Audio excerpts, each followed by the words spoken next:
¿Vos de qué parte sos? Yo de aquí. Ah, mira. ¿Tú de qué parte eres? Del norte.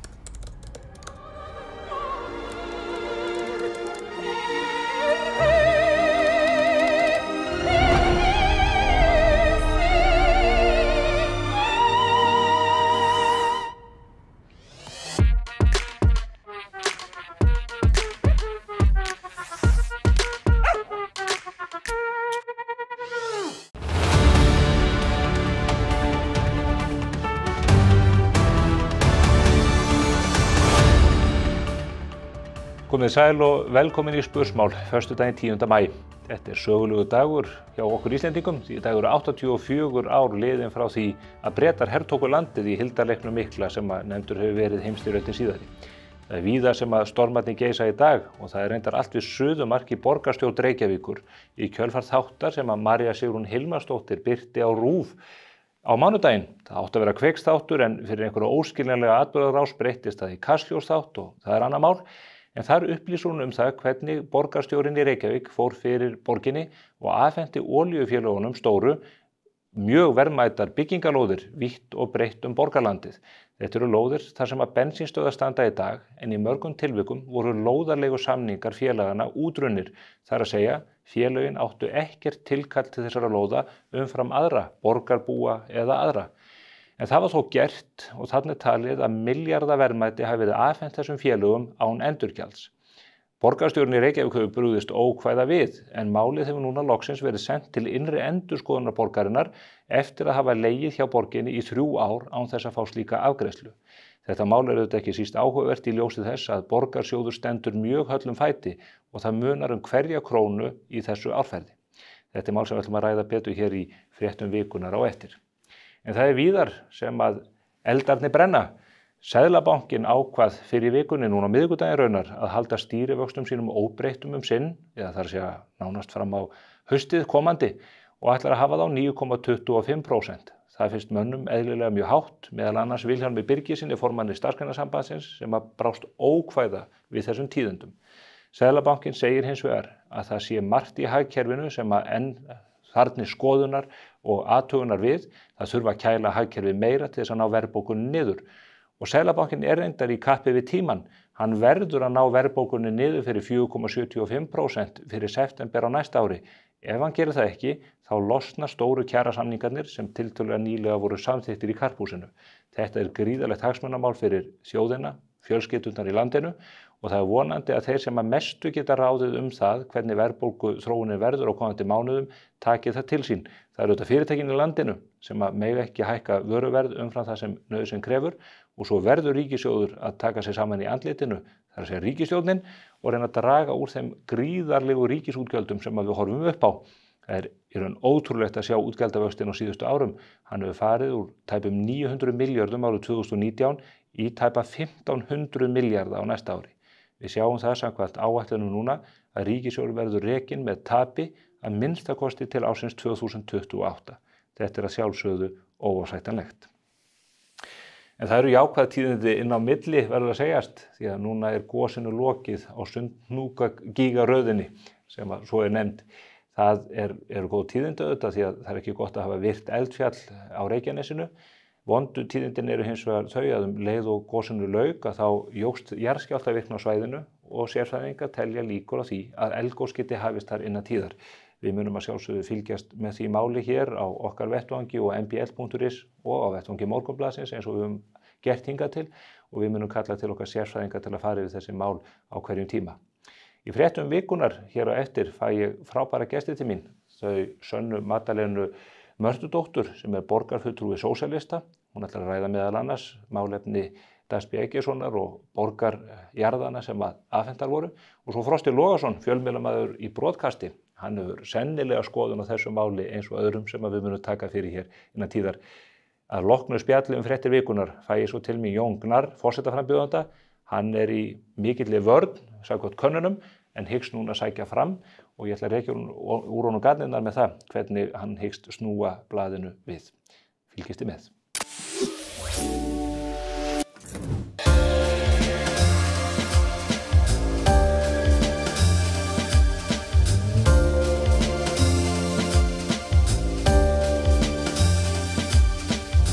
Herragarðurinn klæðir þig vel. Við kynnum spennandi útgáfu af Sirius rjómasúkkulaði með hnetum, rúsínum og karamellumöndlum aðeins í takmörkuðu magni. Sirius, fyrir hið ljúfa líf. Tax-free-veisla húsgagnhallarinnar aðeins út mánudaginn og nú einnig 25 til 50% afsláttur af völdum vörum. Húsgagnhöllin. Hjá Kólumbusævintýraferðum leggjum við áherslu á góða fararstjórn og skemmtilega upplifun. Umfram allt viljum við uppfylla væntingar okkar ferðalanga þannig að þið njóti ferðana með eftirminnilegum hætti. Við förum víða. Kólumbus ævintýraferðir. Jæja, þau eru hingað komin til mín. Góði gestir, Frosti Logason, broadcastmaðurinn, leyfi mér að kalla fjölmiðlamaður og Sanna Magdalena Mörtudóttir, borgarfulltrúi sósíalista sem hefur látið mjög að sig kveða á síðustu misserum á vettvangi hennar. Komið sæl. Sæl og blessaður. Mér langar nú eiginlega til þess að hefja talið á málefnum borgarstjórnar mitt í forsetaslagnum og miklu gjörningaveðri í landsmálunum að þá allt við suðumark í borgarstjórn, ekki hægt að fullyrða það? Mitt í kjölfar þessara samninga, ef það hægt að kalla það samninga sem voru gerðir við lóðarhafa, bensínstöðva lóða, að þá niðurstaðan sú að olíufélögin að fara að hagnast gríðarlega á uppbyggingu á þessum lóðum. Og þetta á sér einhvern aðdraganda, það sagt samþykkt þessi svona markmið og sýn að fækka bensínstöðum á borgarlandinu. Og svo eru sett fram samningsmarkmið og samningar og svona punktar í rauninni hvernig eigi að ganga til samninga við þessa lóðarhafa. En niðurstaðan verði síðan sú að þessi olíufélög eru að fara að hagnast milljarða á þessu. Og þau greiða ekkert afgjald fyrir þessar lóðir? Greiða ekki byggingaréttargjald en það eru gatnagerðargjöld en svo eru rauninni verið að falla frá öðrum svona gjöldum sem eiga við þegar uppbygging á sér stað innan borgarinnar. Svona innviðagjöld og annað í þeim dúr? Einmitt. Það hefur verið fjallað þetta mál áður. Ég hef skoðað þessi gögn kannski fyrir 2-3 ára síðan. Við fjöllum þetta í lok síðasta árs á Mogganum en svo verður allt vitlaust í tengslu við þennan þátt sem að María Sigrún Hilmarsdóttir setti í loftið hjá RÚV. Hefur þú einhverja skýringar á því af hverju þetta fer á þennan yfirsnúning í tengslu við það? Nei, ég rauninni veit ekki hvað á sér stað. Þetta átti náttúrulega að vera kveiksþáttur og endar síðan sem kastljósþáttur og að mínu mati þá var þetta mjög faglega unnið þarna. Þannig ég veit ekki í rauninni hvaða skýringa á bak við það. Þetta hafi ekki verið sýnt sem kveiksþáttur. Nei. Frosti, þú ert nú gamalreyndur í fjölmiðlum, ýmiss konar. Hvernig blasir þetta við þér, svona þessi átök innan ríkisútvarpsins? Já, þetta eru klálega svona dæmigerð stræsand áhrif, bara stræsand áhrifin þegar á að reyna að þakka eitthvað í hel og það verður að enn stærri bolta fyrir vikið. Mér finnst það einmitt áhugaverðasti punkturinn í þessu. Það er hvernig Kveikur meðhöndlar þetta mál og Maríu Sigrúnu vikið úr Kveik þegar hún ekki nægilega öflugur rannsóknarblaðamaður. Það er nú ekki mjög langt síðan að forkólfar á RÚV voru að lýsa því yfir að Edda Falag væri öflugasti rannsóknarblaðamaður landsins. Þannig að dómgreindin þarna virðist vera eitthvað verulega svona, þetta er vafasamt sko, hvernig fréttamat og þessi dómgreind birtist okkur. Misfæri með þetta hugtak rannsóknarblaðamaður? Já, heldur betur. Þar eru náttúrulega, sko, það sem var vísað í þá er að sko, þar var öll þjóðin blekkt á sínum tíma til þess að trúa einhverjum júrnalisma, sko, einhverju blaðamennsku sem voru þetta bara hlaðvarpsviðtöl sem sýndu bara aðra hlið á málum og RÚV fór oft fremst í flokki með að sko, magna það upp og varpa því út. Þetta var náttúrulega bara allsherjar sko, hryðjuverk á svona gæðastimpli blaðamennskunar. Þetta er ekki fylgt neinum siðareglum blaðamennskunar og þetta eru skapar þetta vantraust sem er í auknum mæli gagnvart fjölmiðlum með því að okkur er gert að trúa því að eitthvað sé blaðamennska þegar það er í raun og veru ekki. En var verið að þakka niður málið á RÚV? Er það alveg augljóst? Já, það lítur allt út, ég hef ekki séð neinar skýringar á, einhverja haldbærar skýringar á hvers vegna þessi þáttur var ekki nógu góður fyrir Kveik en var það nokkrum dögum síðar fyrir Kastljós. Og fréttaskýringin virðist vera mjög faglega unnin. ég skil vel að stuðningsmenn borgarmeirihlutans upp á RÚV hafi ekki viljað að þetta færi í loftið en það engar svona málefnalegar skýringar á hversu þessu verið úthýst úr kveik. Þú náttúrulega að skoða þetta mál. Þú fyrst að skoða þessa samninga á sínum tíma. Þá nú reyndar inn í einhverju myrkra herbergi þar sem máttu ekki vera með farsíma og ekki var hægt að skrifa neitt niður. Eitthvað í þessari umfjöllun Maríu Sigrúnar sem að ekki stenst skoðun? Af því að núna hefur maður séð hverja færslun á fætur annarri frá fyrrum borgarstjóra, þar sem hann reynir að draga úr trúverðugleika fréttamannsins og annað í þeim dúr. Eru skekkjur í þessu? Nei, ég get ekki séð það og eins og María Sigrún hefur birt bara mjög ítarlega á Facebook síðu sinni. Þá hefur hún farið yfir þetta svona lið fyrir lið og svarað því sem að borgarstjóri leggur áherslu á.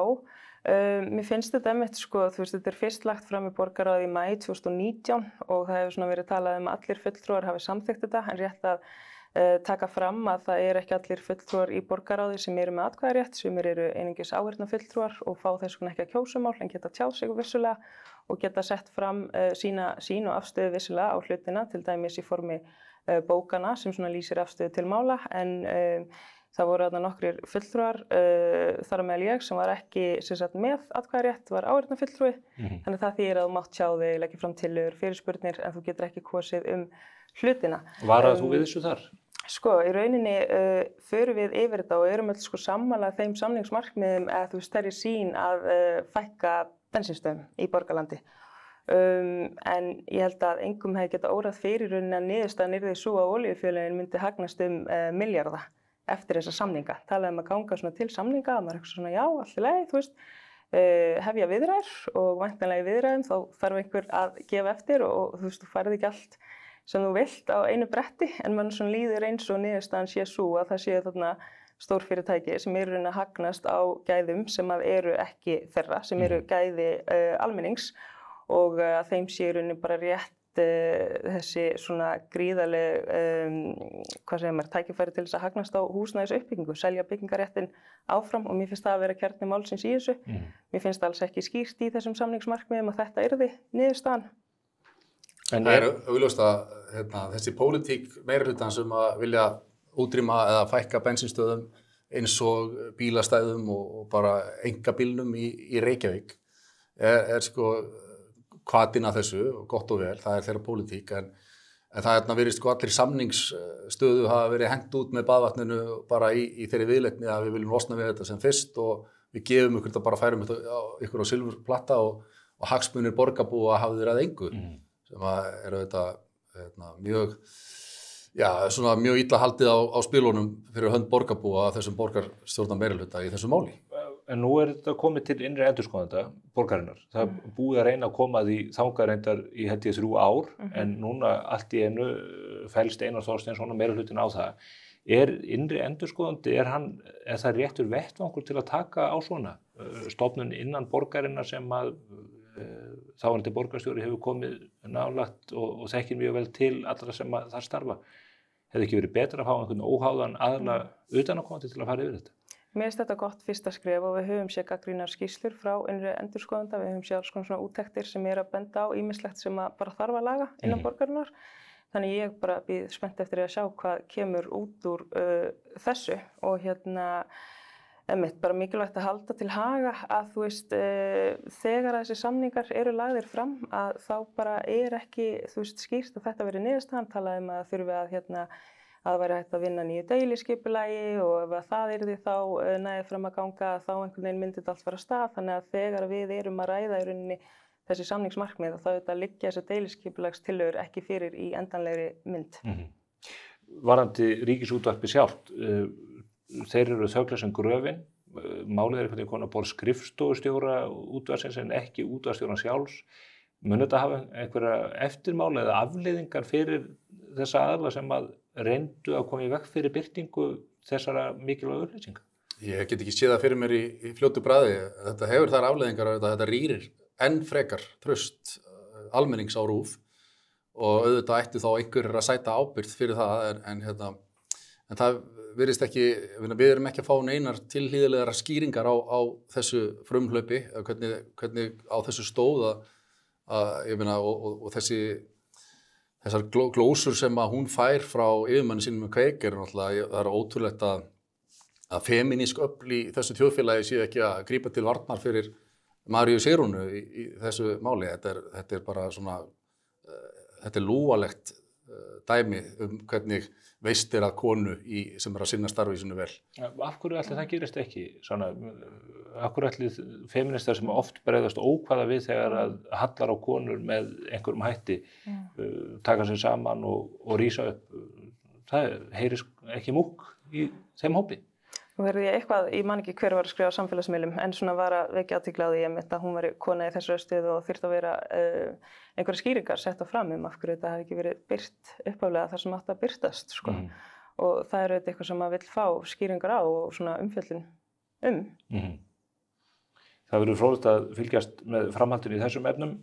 Annað mál sem að skók samfélagið í vikunni, það er ákvörðun peningastefnunefndar Seðlabanka sem að halda stýrivöxtunum óbreyttum í 9,25%.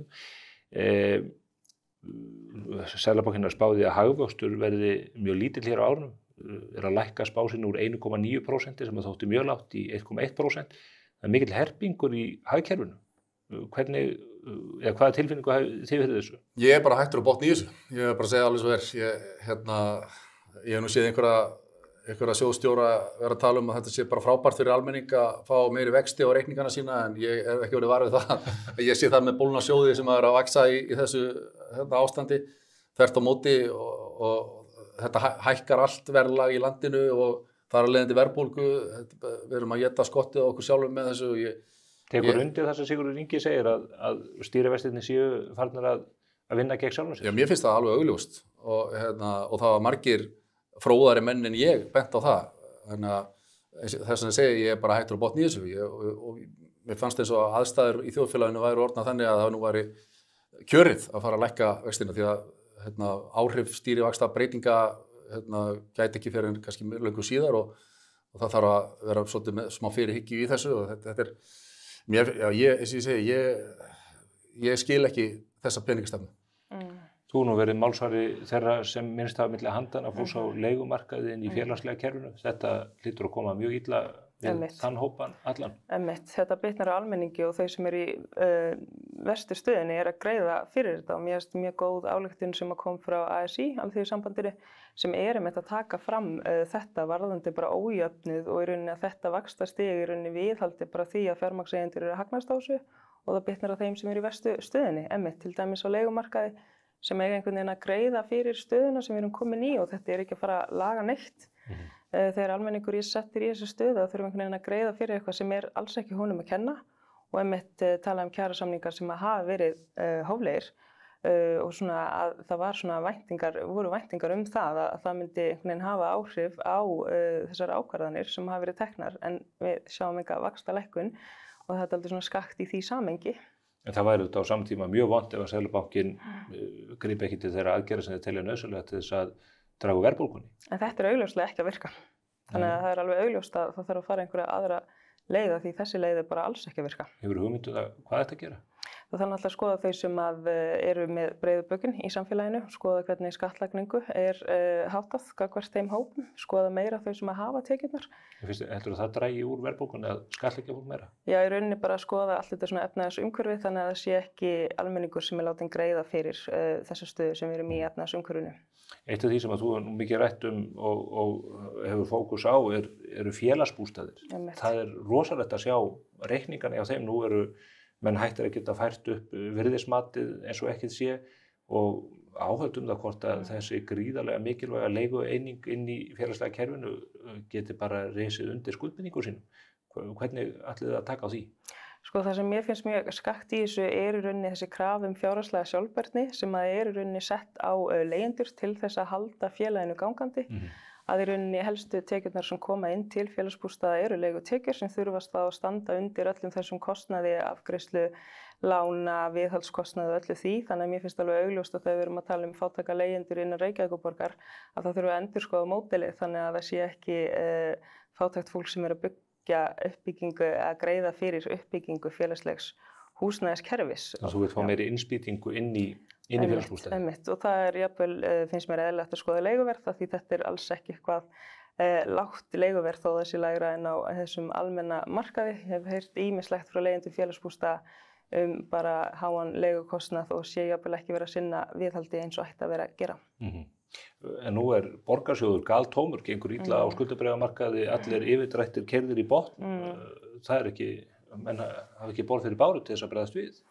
Við sósíalistar höfum viljað skoða svona tekjuöflun og höfum í því samhengi bent á að þegar að fasteignaskattar á atvinnuhúsnæði voru lækkaðir í kjölfar COVID árið 2021 að þá hefur borgin orðið af 0,5 milljarði ár hvert síðan þá, án þess að það hafi verið gert ráð fyrir því inn í fjárhagsáætlun, þannig að það svona einn liður sem við höfum bent á í þessu samhengi. Þú vilt hækka fasteignagjöld á atvinnuhúsnæði?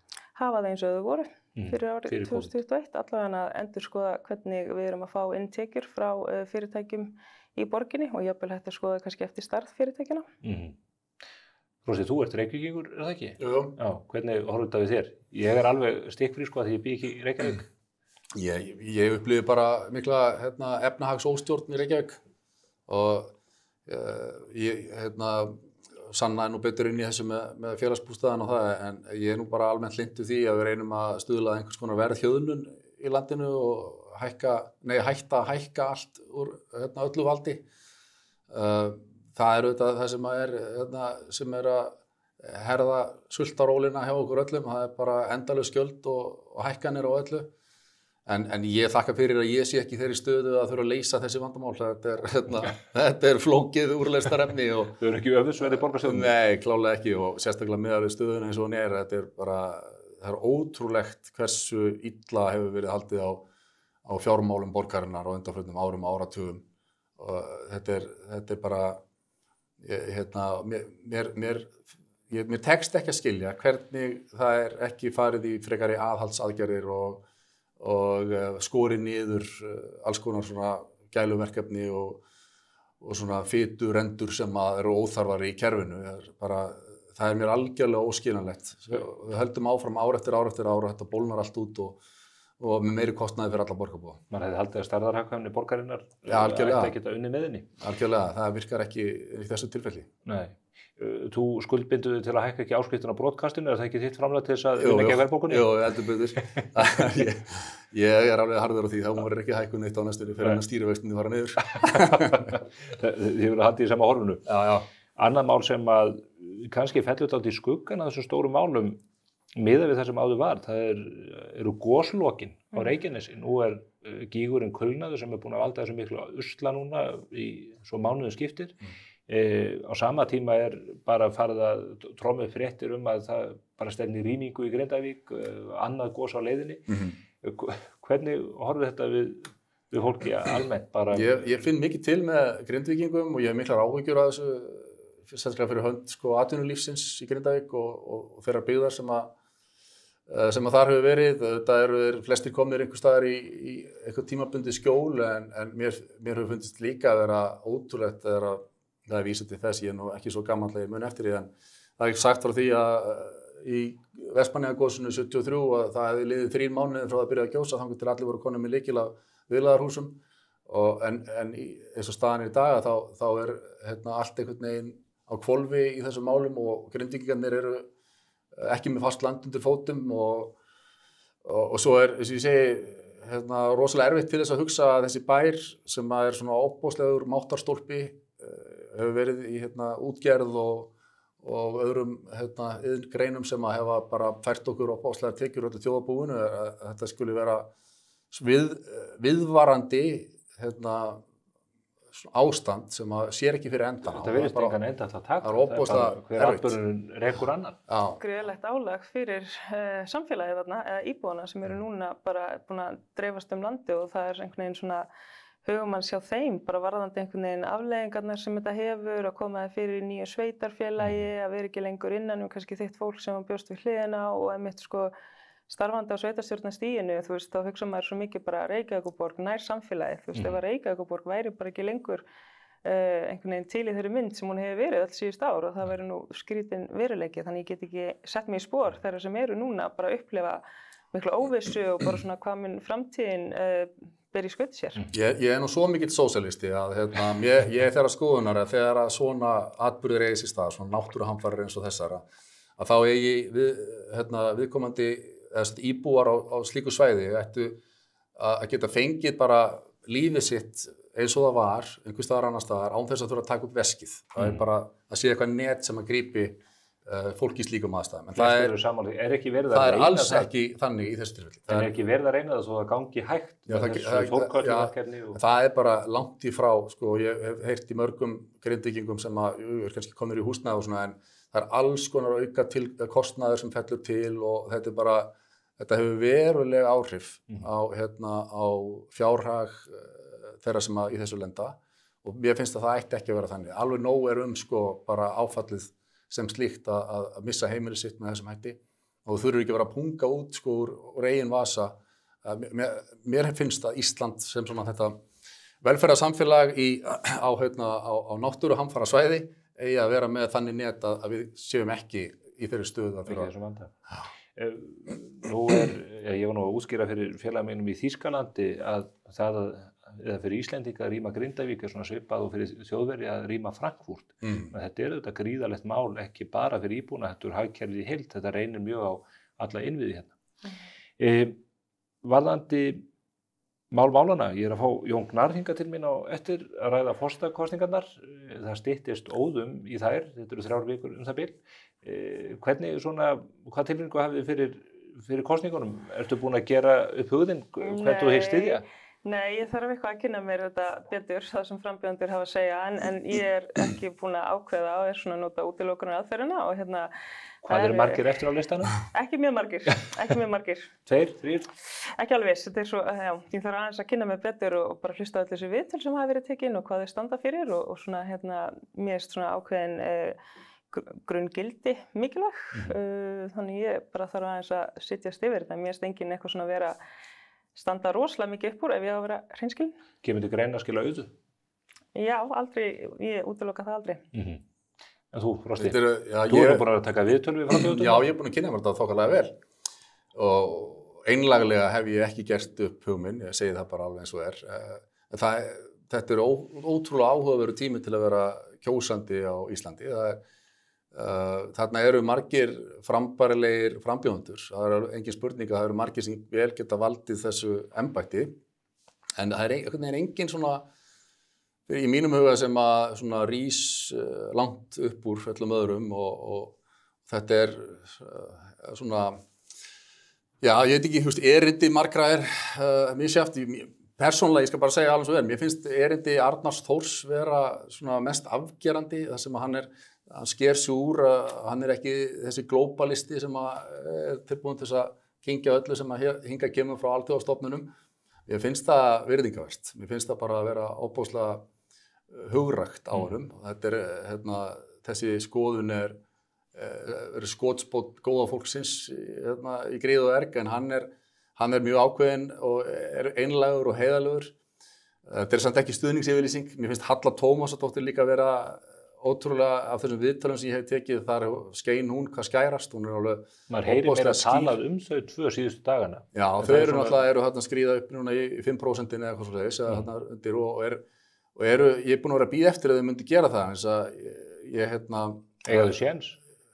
Sko, það getur raun og veru allt gerst, sko, við sjáum að bara leið og öll þjóðin fékk að heyra í öllum, eins og það RÚV kappræðarnar eru náttúrulega þeir sem að dreifast best á landinu öllu og ég var til dæmis alveg samfærður það að Fylgi Höllu Hrundar myndi tala ef hún fengi að tala við alla þjóðina, eins að ég fæ á tilfinninguna þegar hún talar að það sé eitthvað óekta þarna, það sé einhver yfirborðsmennska og mikið æft og svona.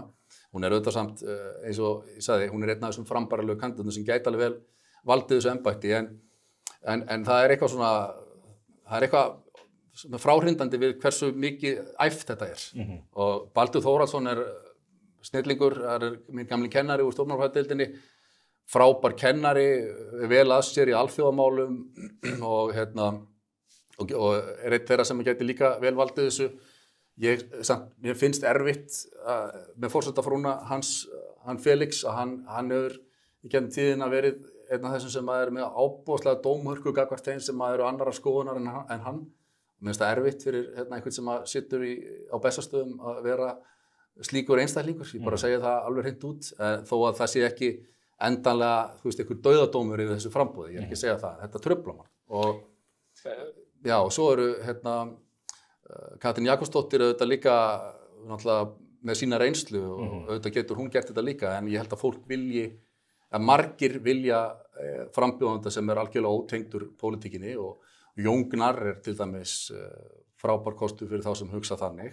Ég held samt að hann ætti, ég vona að hann geri það í viðtalinu hjá þér eftir, fara meira inn í gamla Jón Gnarr grínistan og bara leyfa sér að hafa gaman að þessu og fíblast meira. Það er sá Jón Gnarr sem við elskum öll. Nú Katrín kannski næst hér svona á pólitíska pendúlnum, hefðu menn ekki gert ráð fyrir því svona fyrirfram að hún myndi vera með sterkari stöðu fyrst hún lét vaða?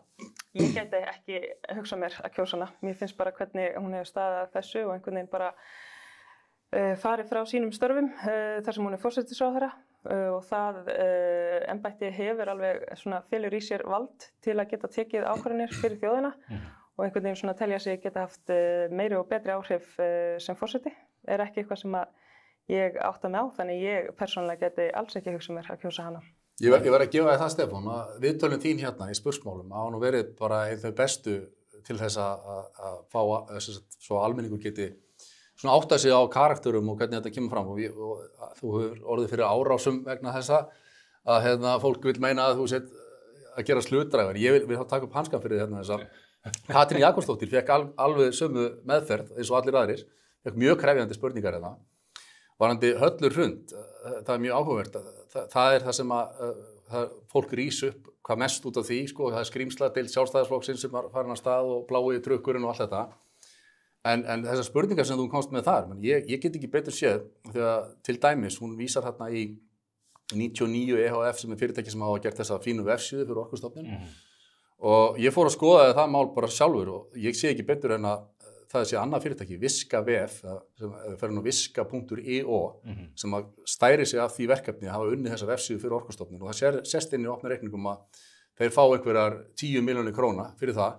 Þannig að ef 99 EHF fengið 7 milljónir fyrir vefsíðuna og Viska þá orðið 17 milljón króna vefsíða, það er ansið vel í lagt. Það eitthvað sem ekki alveg eins og á að vera, ég vil bara segja alveg svo Ég þakkaði fyrir hrósið þetta persónulega, ég reyndar ekkert orðið var við þessar árásir sem þú nefnir, en það er annað mál, maður fylgir svo illa með á samfélagsmiðlunum.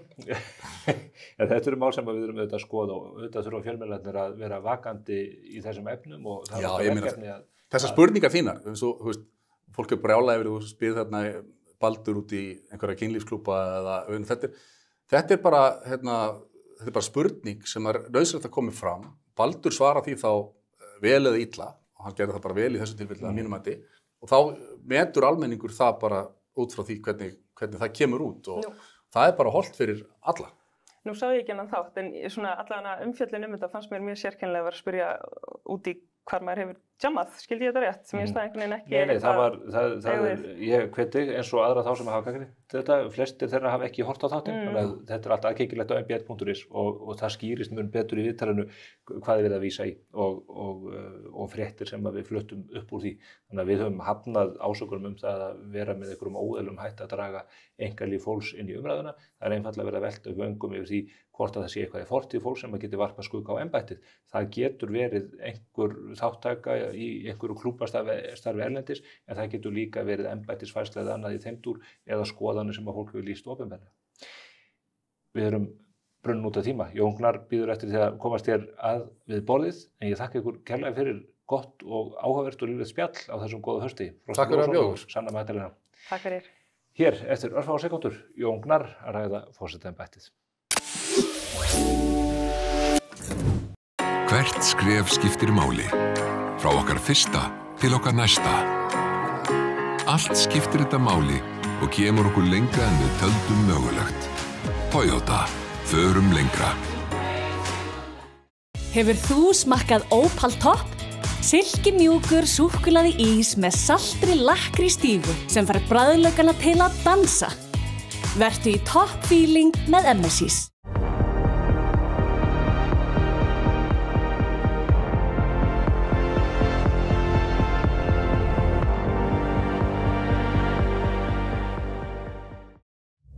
Hekla. Njóttu þess betur að grilla í sumar með Weber. Það jafnast einfaldlega ekkert á við það. Weber á Íslandi, weber.is. Komið sæla nýju. Hingað í spursmál upp í Hádegismóa kominn Jón Gnarr, forsetaframbjóðandi. Við ætlum að ræða hér næstu mínúturnar embættið og það uppátæki hans að bjóða sig fram til embættisins. Velkomin Jón. Já, þakka kærlega fyrir. Og við erum að hittast öðru sinni, við vorum á Ísafirði fyrir ekki svo lengur síðan. Einstaklega ánægjulegt. Skemmtilegu hundur. Já, mjög skemmtilegt. Já. Og margan átt mjög merkilegu fyrir mig, sko. Það var bara, já. Hvað, af hverju? Ég var náttúrulega að koma beint úr vinnu í litla rellu sem flög með mig vestur og það var eina leiðin til að koma þér. Ég veit það. Þetta var bara og og í rauninni bara í smink og beint upp á svið og hitta fólk og gekk svona glimrandi vel, sko. Ég var smá stressaður, sko. Já. Þú átt það til? Já, ég svona ég á það til, já, mikil ósköp maður. Þannig að, en það bara gekk allt vel og þetta var bara gaman og þetta var bara skemmtilegt og mjög upplýsandi held ég fyrir öll, sko, sem voru þarna. Já. Þú segist að verið dálítið stressaður þegar þú kemur inn á Ísafjörð. Já. Nú erum við að gera kannanirnar okkar, prósentbitni kannanir vikulega á vettvangi Morgunblaðsins. Við vorum að mæla því fyrst í kringu 20%, núna ertu komin í tæplega 15%. Já. Það hlýtur að stressa mann sem að sækist eftir embættinu. Sko, stressa, það er óneitanlega ekki gaman, skilur, það er meira gaman það er ekki gaman að sjá Jón Hrynur, það er ekki gaman að sjá þá fyrirsögn, sko. En þannig er það bara og það er bara verkefni sem að ég er að takast á við og ætla að snúa og gjörbreyta þessari stöðu. Hvernig ætlar að gera það? Með bara ákveðinni svona strategi og aðferðafræði. Sko, við höfum líka verið að svona skipuleggja tímaramman í kosningabaráttunni og þetta er svolítið búið að vera svolítið löng barátta. Held ég miklu lengri heldur en aðrar fyrri kosningabaráttur og ég hef bara ekki haft tök á því að halda út í svona langri baráttu og ég held að það sé miklu erfiðar og flóknar heldur en fólk kannski gerir sig grein fyrir. Þannig að ég vilja frekar hafa þetta stutta, snarpa og kraftmikla baráttu og hef þá frekar haldið aftur að mér. Þangað til núna og nú erum við að fara af stað með svona miklu þaulskipulæðari og betur mannaðari kosningavél heldur en áður. Sko, þú varst náttúrulega að klára leikriti fyrir norðan og reynda sunna líka, Björk og Kors. Þú ert í stanslausum tökum á kvikmynd, er það ekki? Sjónvarpsþáttum. Þú ert að mæta kl. 5 á morgnana í smink og ert að vinna fram á kvöld. Það er nú reyndar ekki fyrir 6. Ég er ekki að mæta fyrir 6. Þetta vakna 5. Já, ég vakna 5. En getur þú að hafa þessa kosningabaráttu á þessum forsendum? Þyrftir ekki að helga þið baráttunni líka til þess að fólk tryði að þér væri alvara með þessu? Nei, ég á bara ekki þeirra að kosta völ. Ég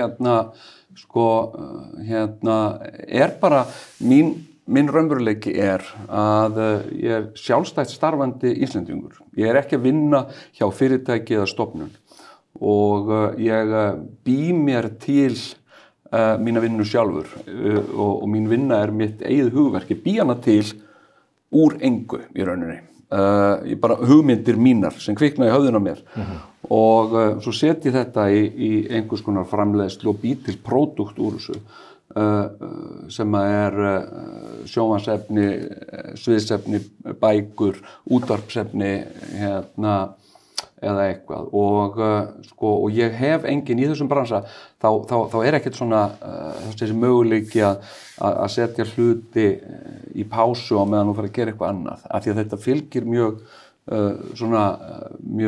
knöppu framleiðsluferli. En getur unnið forsetakosningar þar sem allir eru alveg á fullu í kappinu við þig og þú ert bara á setti að leika eitthvað allt annan en þú ert? Mér finnst ógeðslega spennandi að prófa það,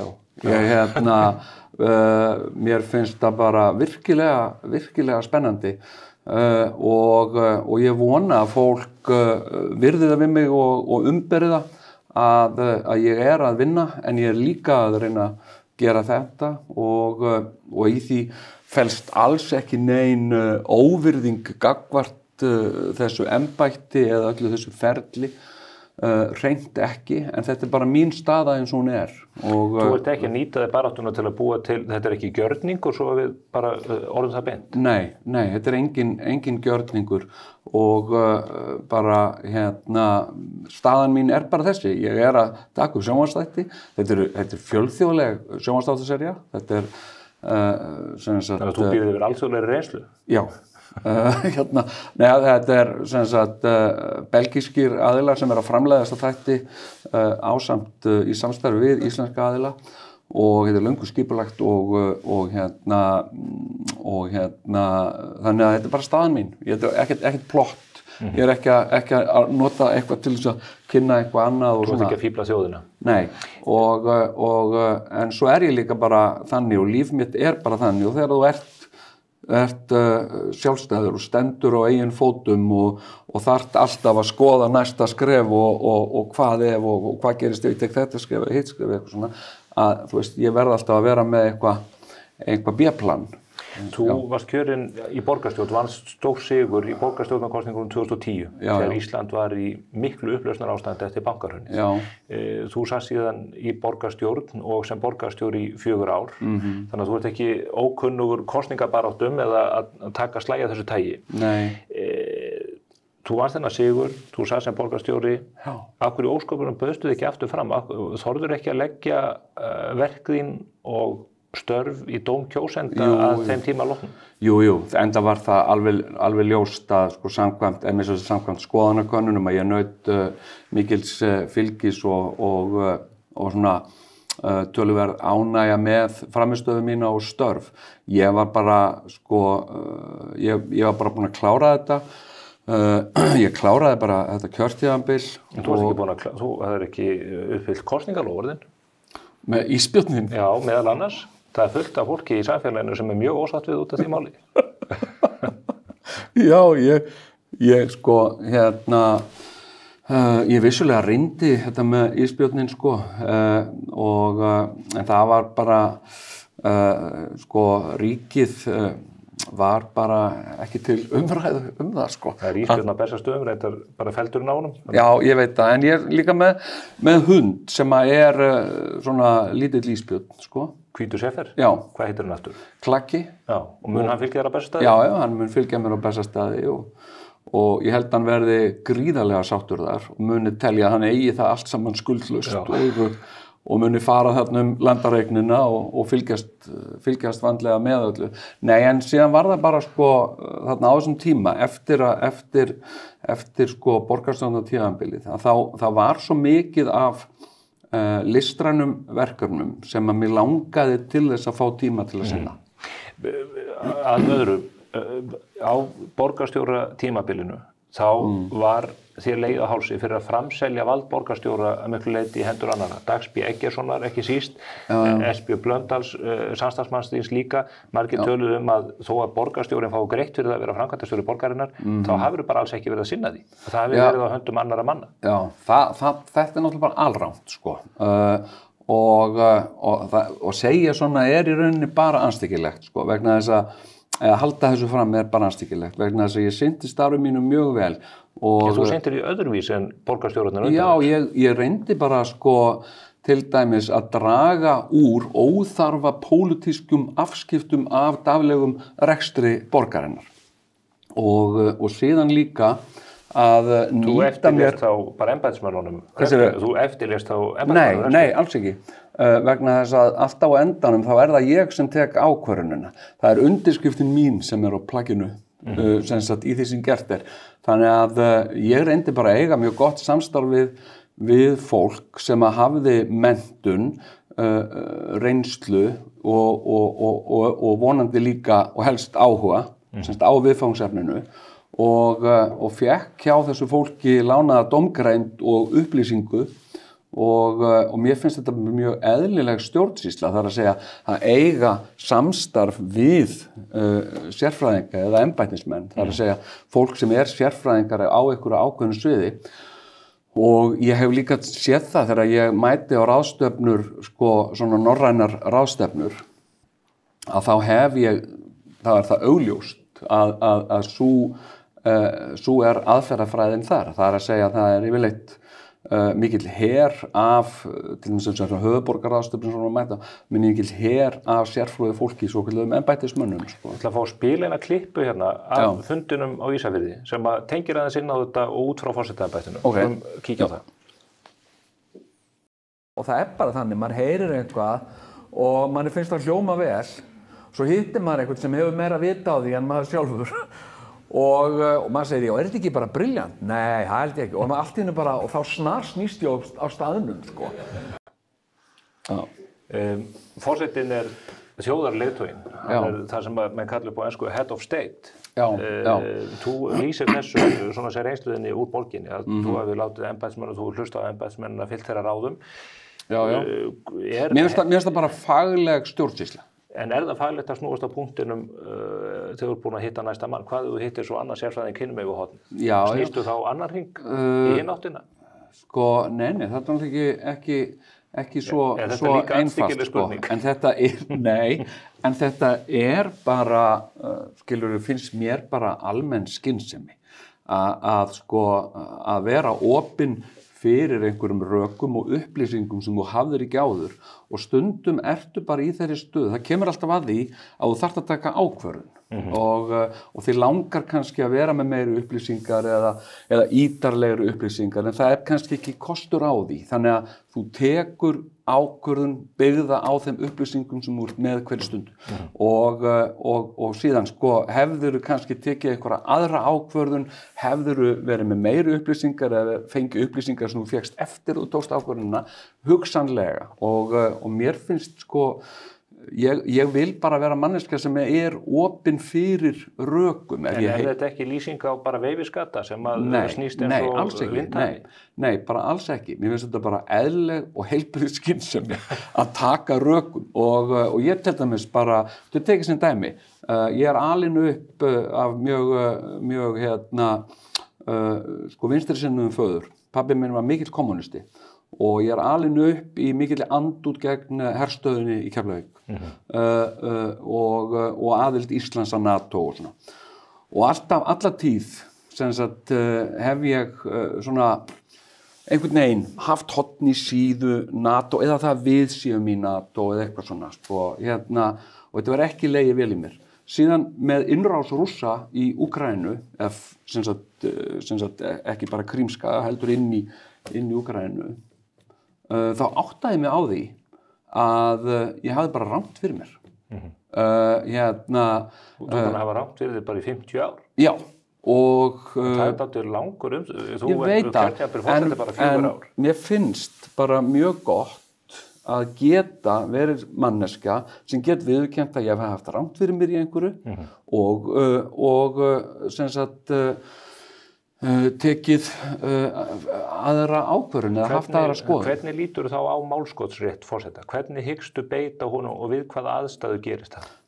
Það í rauninni tvíþætt. Sko. Ef til dæmis Alþingi hygðist samþykkja lög sem að væru í andstöðu við þjóðina og stór hluti þjóðarinnar myndi skila undirskriftalista til mín sem forseta. Hvað kallar þú stóran hluta? Sko, það í rauninni erfitt að segja. Það fer svolítið eftir í með hvaða hættu undirskriftarlistinni gerður á hvaða forsendum. Þetta gert gegnum Ísland.is sem gert með rafrænu skilríkjum. Já. Duga 50.000? Ég myndi telja það, já. En það náttúrulega... En 40.000? Ég veit það ekki. Sko, ef ég fengi svona undirskriftalista afhentan, þá myndi ég skoða það mjög vandlega og ég myndi gera það sem ég hef gert og ég myndi ekki fara inn í einhvert herbergi á Bessastöðum og loka mig þar inni og hugsa máli og koma svo út og tilkynna hvað ákvörðun ég hefði tekið. Heldur myndi ég bera þetta undir fólk sem hvers dómgreind ég virði. og taka sig hann ákvörðun í framhaldi af því og ég er ekki hræddur við að taka erfiðar ákvarðanir. En sjáðu, tökum nú dæmi af þar sem að málskotsréttinu var beitt af hvað mestu harðfylgi. Það var í Icesave-deilunni í kjölfar hrunsins. Þú manst þessa tíma vel, jafnvel og ég. Allir sérfræðingarnir meir og minna í háskólasamfélaginu og þessi létu hæst, þeir sögðu við þjóðina það verður að samþykkja þessa samninga annars verður við kúpa norðursins og önnurins þvæla vall yfir þjóðina á degi hverjum. Einmitt. Ert þú með einhverja aðra sérfræðinga í huga heldur en nákvæmlega þetta fólk sem að lét hvað hæst í því máli og var ekki að ráða þjóðinni heilt þegar upp á stað? Nákvæmlega. Ég á mjög erfitt með að segja það eða fullera eitthvað það. En ég mundi bara, og þetta alveg rétt sem þú segir, það voru gríðarlega margir sérfræðingar sem að ráðlögðu að skrifa undir þessa samninga. Og þarna bara, þú veist, þetta er bara svona eins og alltaf skilur. Þú tekur einhverja ákvörðun og svo hún, og svo bara hefur hún sinn gang, hefur sínar afleiðingar. Þú borgarstjóri á þessum tíma, tókst þú þátt í þjóðaratkvæðagreiðslunni? Ég kaus sem sagt, með því að samþykkja þetta. Í bæði skiptin? Man það nú ekki, bæði skiptin. Já. Þetta voru 2 þjóðaratkvæðagreiðslur? Já, ég held það alveg pottet. Ég var alveg fullviss um að það væri það rétt að gera. Ertu á þeirri skoðun að það hafi verið rétt ákvörðun eða hafði þjóðin á rétt að standa? Þjóðin hafði rétt að standa. Ég hafði rangt fyrir mér þarna. En hefðirðu vísað samningunum? Hvað segirðu? Fyrst þú samþykktir samningana? Já. Hefðirðu ekki bara sagt, þingheimur ræður þessu, þetta er bara fjármálagjörningur, samningur milli 2 eða 3 fullvalda ríkja, menn verða bara að sætta sig við það? Nei, menn eru sem forseti? Já. Já, nei, þarna var náttúrulega undirskriftalisti sem að In-Defense-hópurinn var búinn að skila til forsetans, þannig að... Það er alveg klárt að þú hefði vísað þessu í þjóðaratkvæði? Já, ég held það bara, ég held ég geti alveg fullir það, já. Sama með fjölmiðlalögin 2004? Ég veit það ekki. Það er langt síðan.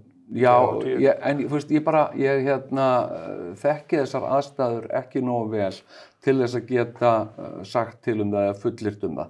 En þessar forsendur sem ég gef mér, það er að segja undirskriftalisti eftir ákveðnum forsendum eins og gegnum Ísland.is eða eitthvað svoleiðis, og síðan í annan stað, ef að Alþingi ætlaði að samþykkja einhver lög sem væri kannski ekki andstöðu við vilja þjóðarinnar og væri kannski ekkert mikil andstaða hjá þjóðinni við. Og mér finnst þetta mjög ólíklegt scenario. Ef það væru lög sem gengju gegn við sannfæringu mína og siðferðiskennd, til dæmis þetta banna alfarið fóstureyðingar eða takmarka réttindi fólks eftir kynþáttum eða kynhneigð, eða ef Alþingi ætlaði að taka aftur dauðarefsingu á Íslandi eða eitthvað svona, þá myndi ég synja því undirskrifta. Nú hafa málefni fóstureyðinga borið á góma hér við þetta borð. Ég hef rætt við Katrínu Jakobsdóttur sem að nýlega léta embætti forsætisráðherra. Hún var þeirri skoðun að heimilegi fóstureyðingar alveg fram að því að börn verða fullburða á 40. viku. Hver er þín ástæða til þess að þú segir að þú myndir tala gegn fullkomnu banni við fóstureyðingum til einhver mörk liggja í hinn áttina? Mér finnst þessi lög sem við höfum í dag þungunarrof, mér finnst þau mjög skynsamleg. Hvað myndirðu gera ef að þingi myndi setja ný lög sem að heimiluðu fóstureyðingar alveg fram að fæðingu barns? Það fyndist mér, það fyndist mér ekki eðlilegt. Og ég myndi þurfa að velta því vandlega fyrir mér og leita álits hjá fólki. En gengur það gegn þinni eigin sannfæringu? Þú trúir á Guð, það ekki? Við erum komin á djúpu miðin. Djúpu lögina, leggur á djúpið. Þú trúir á Guð, það ekki? Þetta er gríðarlega viðkvæmt mál. En þú trúir á helgi lífsins, svo ég umorðið spurningu? Já, ég geri það. Og þarna skar ég þig úr snörunum aður? Já, nei, en ég myndi sko, í þessu tilfelli myndi ég leita álits hjá fremstu sérfræðingum í læknisvísindum og aðalega í fæðingalækningum og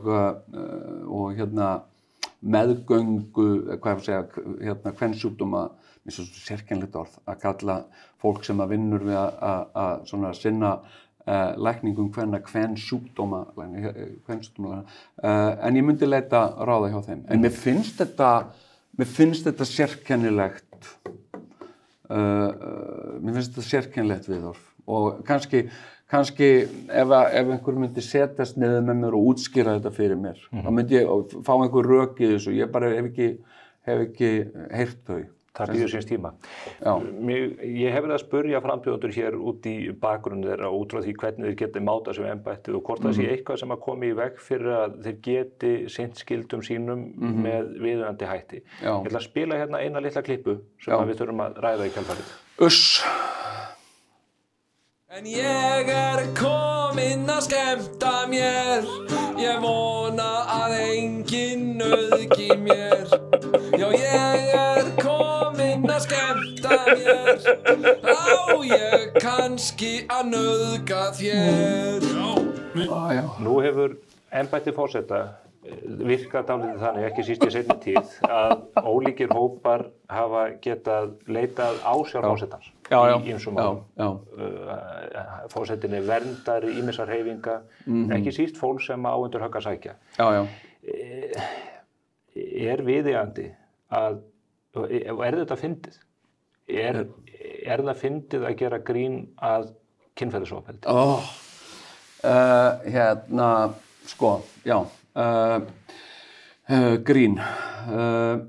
Grín, sko, má gera grín að einhverju og má ekki gera grín að einhverju öðru. Það má gera grín að öllu sennilega, en spurningin getur það sæmandi fyrir einhvern sem gerir grín að fara síðan og bjóða sig fram til forseta? Þolendur kynferðisofbeldis leitað ásjár forsetans, en þau treysti sér til þess þegar þau áttu að sjá því að þér finnst það fyndið að nauðga fólki á þjóðhátíð. Þetta grínatriði, það felur ekki það í sér að mér finnist fyndið að fólki sem nauðga. Það bara fjarstæðukennt, sko. Þessi bútur sem þú ert að spila, þetta hluti af litla laginu sem í tvíhöfða, þar sem við erum að nota hérna súrrealísku aðferð til að búa til eitthvað á staðnum. Þetta í rauninni spuni. Og þannig að... Og engin betri í því en þú og Sigurjón. Já, nei, takk fyrir það. Og þetta það er engin ásetningur í þessu. Þetta bara í rauninni viðstöðulaust orðflæði sem kemur upp úr okkur í takti, upp úr mér. Í rauninni Sigurjón spilar bara lagið, ég syng það. Þú tekur alla ábyrgð á þig, en þetta ekki hluti sem að sker í eyru fólk sem að hefur orðið fyrir þessu? Það á ég erfitt með að ímynda mér og ég held að flest fólk, ég hef gert svo margt í gríni sem þú gætir útlagt á þennan hátt. Ég ætla að taka aðra klippið. Það bara... Tökum eina enn. Já. Við neyðum sennilega til að kalla á mongolítan. Þetta bara... Þið kalla nafn mitt. Já, það er rétt, mongolíti. Það hefur verið framið morð, en við getum ekki leyst það. Geturðu hjálpað okkur? Já, ég skal hjálpa ykkur, já. Sérðu einhver verksummerki? Verksummerki, já. Nú? Þetta er verk eftir Abraham Superman, er það ekki? Jú, ég kom ekki nálægt þessu. Er þetta ChatGPT sem gerði þetta? Þarna, þú veist, ég er alveg búinn að vera undir þetta búinn. Sem sagt að ég er látin horfast og ég er búinn að gera það svo margoft að horfast í augu við eitthvað grín sem að ég hef gert. Og hvort að í því felist einhver óvirðing eða lítilsvirðing gagnvart hinu eða þessu. Er ekki óvirðing falin fólkin í þessu gagnvart fólki með Downs-syndrom? Nei, það tel ég ekki. Og það er líka bara, sem sagt, við verðum að athuga og hafa það í huga varðandi grín, að grín er grín. Þetta er ekki eitthvað sem þú ert að segja í alvöru. Grín er ekki alvarlega meint. En myndu þá leggja þetta grín á hilluna sem forseti eða ætti fólk vona svona í áramóta ávarpi eða við önnur tilefni þar sem forsetin kemur fram?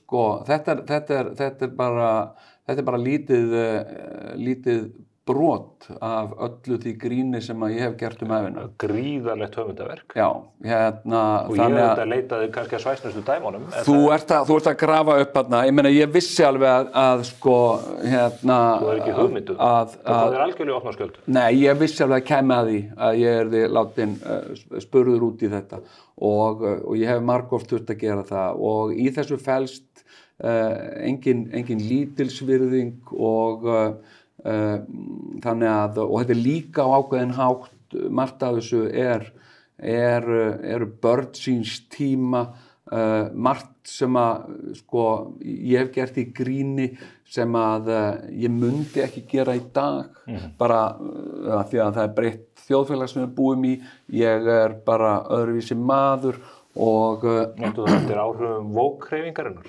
Nei, þú veist, þetta er bara grín er bara svo mikill hluti af því efni sem að samfélagið hverju sinni er búið til eða ofið úr og grín er leikur af því efni sem samfélagið er ofið úr. Sko, ég man til mér var legið alveg gríðarlega hálsi fyrir einn skets fyrir mörgum árum sem var hvað á að gera við afa og sem sagt að fara með afa bara einhver og skjóta hann og það var mörgum sem fannst þetta einmitt vera óvirðing við gamalt fólk, þarna var verið að vegsama ofbeldi, skotvopn og eitthvað svona og ég er bara ekki sammála þessu. Þú veist, Þetta var alveg skelfilega fyndið atriði. Þetta mjög fyndið. Og hefur elst vel. Já, þetta hefur, en í dag þykir þetta ekki svona ræðilegt eins og þetta þótti það og það bara, þú veist, með grínist og það líka annað að vera grínisti. Skilur, til þess að vera virkur og svona áhugaverður grínisti, þá þarftu svolítið að spila á grensunni. Ég ætla að fá að taka eitt dæmi. Já, ætla að fara að spila annan skets? Nei, nú ætla ég að sýna ljósmyndaður. Já, ok. Já, nú ætla að taka einu ljósmynd. Þetta öllu léttara hérna. Ok. Gaman að vera hérna. Já, þetta falleg mynd sem við eigum hér í safni. Já, takk. Þú borgarstjóri á þessum tíma. Þetta á Gay Pride, þeir miklu gleðigöngu sem að setja mikið svip á borgina á hverjum tíma og mig langar bara til að spyrja, þetta eiginlega tæknileg spurning. Okay. Sem borgarstjóri gerður þetta, eigum við vona því ef þú verður kjörinn forseti að þú munir með svipuðum hætti taka þátt sem forseti Íslands í baráttugöngu af einhverju tagi sem þessu? Eru önnur mörk á þjóðhöfðingjanum heldur á borgarstjórunum hvað þetta varðar? Nei, ég held að ég myndi alveg gera það. Þú myndi gera þetta? Ég sé ekkert að því. Þannig að það er forsetavagnin á Gay Pride? Já, sem forseti þá langar mig ekki bara að vera áhorfandi á hliðarlínunni í lífi þjóðarinnar, heldur fullur þáttakandi í svona viðburðum. En mun fólk bera þá virðingu fyrir forsetaembættinu og svona þeirri upphafningu sem því óhjákvæmilega fylgir ef að þú... Af hverju ætti ekki að gera það? Ég er að spyrja hér. Nei, já, ég er ekki viðtalið hjá þér. Ég sé enga ástæðu til þess að fólk ætti ekki að bera virðingu fyrir embættinu þó að forsetinn klæðis í drag. Ég sé enga ástæðu til þess og mér finnst þetta líka vera kjarninn í því sem íslensk þjóðarsál að við erum einstakar og óvenjulegar manneskjur og við erum óhrædd við að sýna það og það líka svolítið ástæðan fyrir því hvað við vekjum bara sem fólk aðdáun út allan heim að því við erum svo einstakar manneskjur. Skrítin? Við erum skrítin, við erum öðruvísi, við erum svona hvað maður að segja meiri aðlögunarhæfni heldur en margar aðrar þjóðir eins og nágrannaþjóðir okkar. Við erum mjög fljóta að laga okkur eftir breyttum aðstæðum og við erum svona einstakir karakterar Íslendingar og mér finnst þetta að vera hluti af því að sýna okkur sem einstakar óvenjulegar manneskjur sem sko til gleði og uppbyggingar. Nú ert þú að halda út í daginn og áframhaldandi kosningabaráttu, upptökur og annað. Ég tók eftir því á Twitter og víðar að þú ert að grátbiðja fólk fjárframlög til baráttunar. Ertu desperat? Hvað vantar þér mikla peninga? Hvað vantar eyða miklum peningum í baráttuna? Sko, ég var búinn að svara þessu. Ég svaraði þessu sem þetta þarna RÚV. Ég held að við séum búin að safna eitthvað á milli 3 og 4 milljónum. Það dugar enga með til Nei, ég ímynda mér að þessi barátta muni kosta okkur kannski 10 milljónir. Ég ímynda mér, ég veit það samt ekki. 10 milljónir? Ég ímynda mér það, já. Og það er sko stór hluti af því að náttúrulega auglýsingar og ferðalög landið. Nei, ég alls ekki desperat. Mér finnst þetta bara skemmtileg leið til þess að byrja. Þetta svolítið svona, þetta er ákveðin taktík ákveðin húmor sem að verður til í tvíhöfða, að við höfum verið, sko, ég hef verið að grátbiðja fólk að hlusta á þáttinn og það er sem við gerum í hverju viku hér í Spursmálum. Ég var að grátbiðja ykkur að hlusta á þáttinn ef þið eru ekki að hlusta, sem er líka svo gaman vegna þess að þú ert bara að tala við fólk sem er að hlusta á þáttinn.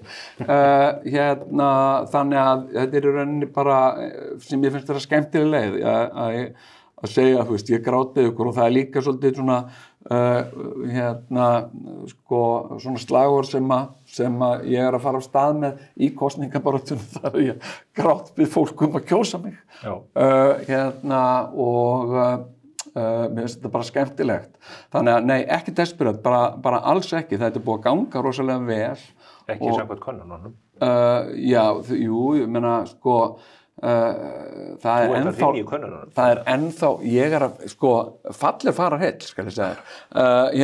Við tökum svona léttla dífu og svo skótustu upp, skilur, bara eins og skíðastökkpalli, skilur. Þetta er þannig, sko. Við fylgjumst náið með þessu, Jón. Ég óskar að sjálfsögðu góðs gengis af þeim 3 vikum sem lifa baráttunni, og við hlökkum til að fylgjast með þér eins og öðrum frambjóðendum á vettvangi. Þakka kærlega fyrir, takk.